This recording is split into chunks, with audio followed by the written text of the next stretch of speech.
How are you? Welcome to our channel The Big Tutorial and we are solving class 10th NCERT CBSE math और उसमें हम लोग chapter number 10 यानी circle solve कर रहे हैं और उस सर्कल का एक्सरसाइज 10.2 का जो लास्ट क्वेश्चन है आज के इस वीडियो में हम लोग सॉल्व करने वाले हैं। और इसके जो प्रीवियस के जो वीडियोस हैं वो हम लोग ऑलरेडी यानी क्वेश्चंस को ऑलरेडी सॉल्व कर चुके हैं। That videos are available in the playlist. If you like my videos, then go through the playlist and watch the previous video if you don't watch that videos.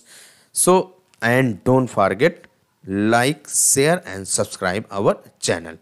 So, let's start today's video and we solve the question number 13. इस 13 question number को हम लोग solve करने वाले हैं।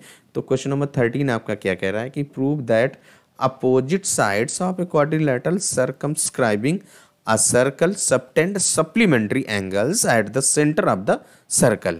ये आपको यहाँ पे जो क्वेश्चंस गिवन है वहाँ पे हम लोग देखिए, जब भी प्रूविंग वाले क्वेश्चंस होते हैं उनको हम लोग क्या करते हैं, सॉल्व करने से पहले सबसे पहले चेक करते हैं what is a given and what to be prove.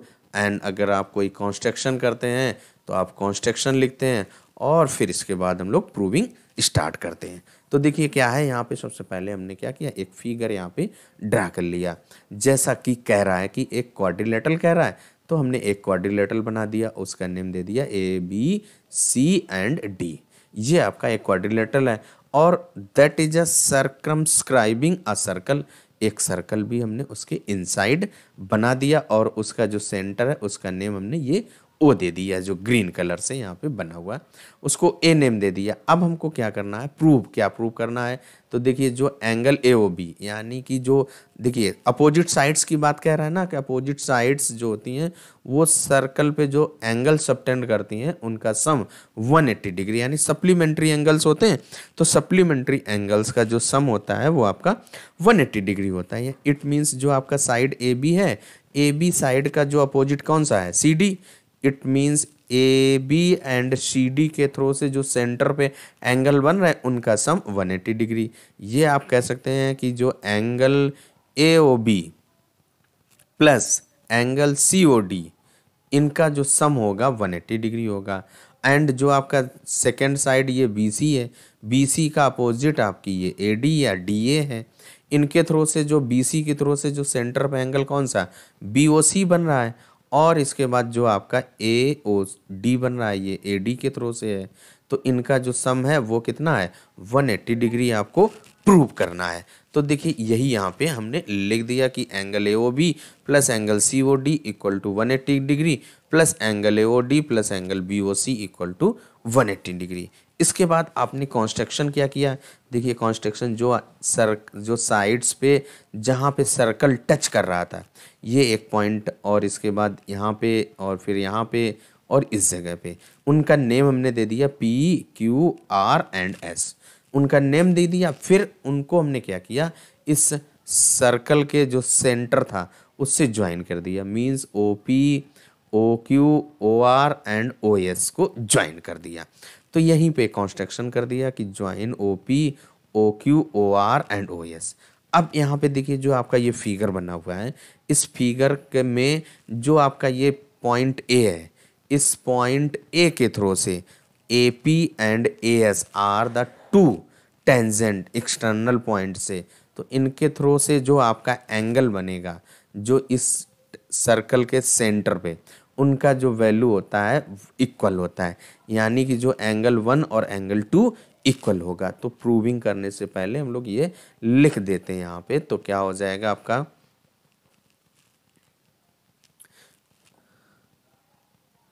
थोड़ा सा टेक्निकल प्रॉब्लम हो गया। अरे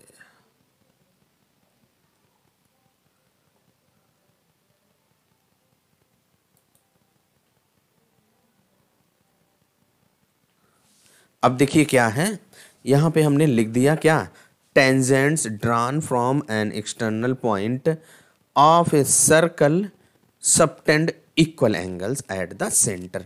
इट मीन्स जो आपका ये सेंटर पे जो एंगल 1 एंड 2 बन रहा था, सेम आपका जो ये पॉइंट बी के थ्रू से जो कौन सा B P and B Q tangent है, उनके थ्रू से जो सेंटर पे ये आपका एंगल क्या, एंगल 3 एंड एंगल 4, इनकी वैल्यू इक्वल होगी। सेम आपका जो सी पॉइंट से कौन सा एंगल बन रहा है, 5 एंड 6 बन रहा है, तो इनकी भी वैल्यू इक्वल होगी। और इसके बाद जो आपका D R and D S के थ्रू से जो एंगल 7 एंड एंगल 8 बन रहे हैं, इनकी भी वैल्यू इक्वल होगी। एंगल 7 इक्वल होगा एंगल 8 के।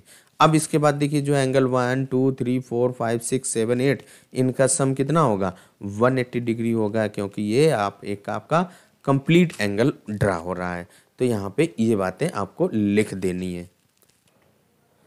अब देखिए जो आपका जो angle 1 equal angle 2, angle 3 equal to angle 4, angle 5 equal to angle 6, angle 7 equal to angle 8, ये यहाँ पे हमने लिख दिया। अब इसके बाद जो यहाँ पे बताया था 1 से लेकर के 8 तक का एक कंप्लीट एंगल बन रहा है, तो यहाँ पे क्या लिख देंगे, angle 1 plus angle 2 plus angle 3 plus angle 4 5 plus angle 6 plus angle 7 plus angle 8 is equal to 360 degree.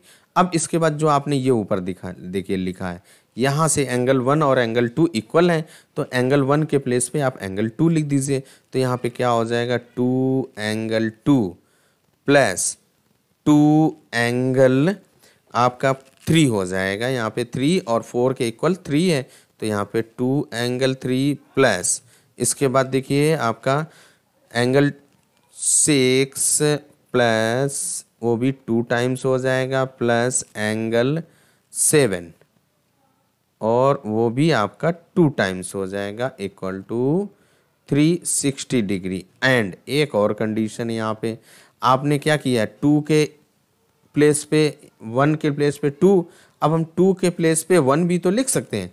तो देखिए क्या लिख देंगे, यहाँ पे लिख देंगे एंगल 1 प्लस एंगल 2 टाइम्स हो जाएगा, 2 टाइम्स एंगल 1 प्लस 2 टाइम जो एंगल आपने 7 लिया था, उस 7 के प्लेस पे 8 भी तो लिख सकते हैं, तो एंगल 8 प्लस एंगल आपका कौन सा 4 हो जाएगा, वो भी 2 टाइम्स, प्लस एंगल 7 वो भी 2 टाइम्स का, यानी कि एंगल यहाँ पे 5 लिख दीजिए, क्योंकि 5 और 6 इक्वल हैं, 2 टाइम्स हो जाएगा, इक्वल टू 360 डिग्री। ये आपकी 2 कंडीशन बन रही है। अब यहाँ से देखिए 2 कॉमन ले लेंगे, तो आप कॉमन ले लीजिए, देखिए क्या हो जाएगा आपका, यहाँ से 2 यहाँ से कॉमन लिया तो एंगल 2 प्लस एंगल 3 एक साथ लिख दिया हमने, और इसके बाद प्लस एंगल 6 प्लस यहाँ से भी 2 कॉमन ले लिया, angle 6 plus angle 7 equal to 360 degree. अब इसके बाद जो ये आपका जो बन रहा है, यहाँ से भी आपका 2 कॉमन ले लीजिए, तो एंगल 1 प्लस एंगल 8 को एक साथ लिख दिया, प्लस 2 कॉमन ले लीजिए, एंगल 4 प्लस एंगल 5 यहाँ से इक्वल टू 360 डिग्री। तो देखिए जो आपका ये 2 है, यहाँ से आपके कॉमन होकर के राइट में जाएंगे, डिवाइड कर देंगे। सेम यहाँ पे भी आपके जो 2 एंगल हैं, ये आपका कॉमन लगा के एंड है, तो ये आपके जा करके इधर इस 360 को 180 डिग्री में कन्वर्ट कर देंगे। तो क्या लिख देंगे आप, फर्स्ट ब्रैकेट में एंगल 2 प्लस एंगल 3 और इसके बाद plus angle 6 plus angle 7 equal to 180 degree. And एक और कंडीशन आपकी कौन सी, एंगल 1 प्लस एंगल 8, तो क्या लिख देंगे यहाँ पे आप, एंगल 1 प्लस एंगल 8 और इसके बाद प्लस ब्रैकेट में angle 4 plus angle 5 equal to 180 degree. अब इसके बाद देखिए जो एंगल 2 प्लस एंगल 3 हम लोग फिगर में देखें, जो एंगल 2, ये देखिए आपका जो एंगल 2 एंड 3 का सम क्या है, एंगल ए ओ बी के इक्वल है, और जो आपका ये 6 और 7 है, ये आपका एंगल सी ओ डी के इक्वल है। तो उसकी जगह पे आप लिख दीजिए, तो क्या हो जाएगा आपका, angle A O B plus angle C O D equal to 180 degree. इसके बाद देखिए जो angle 1 plus angle 8 and angle 4 plus angle 5, figure पे आइए हम लोग देखते हैं। जो एंगल 1 प्लस एंगल 8, देखिए आपका एंगल 1 प्लस एंगल 8 आपका और इसके बाद उसको आप क्या लिख सकते हैं, ए ओ डी। और सेम आपका जो एंगल 4 एंड 5 है उसको आप क्या लिख सकते हैं, बी ओ सी। लिख दीजिए angle A O D plus angle B O C. तो यहाँ पे क्या हो जाएगा, angle A O D plus angle B O C equal to 180 degree. यहाँ पे कामा और एंड क्या हो जाएगा, देखिए आपका यही आपको टू प्रूव में प्रूव करना था। देखिए टू प्रूव में क्या लिखा है, angle A O B plus angle C O D, angle A O B plus angle C O D equal to 180 degree and angle A O D plus angle B O C equal to 180 degree. यही हमको यहाँ पे prove करना था। So question जो हमारा है यहाँ पे हैंस प्रूव्ड हो गया। एक्सरसाइज 10 आपकी यानी चैप्टर नंबर 10 सर्कल कंप्लीट होता है।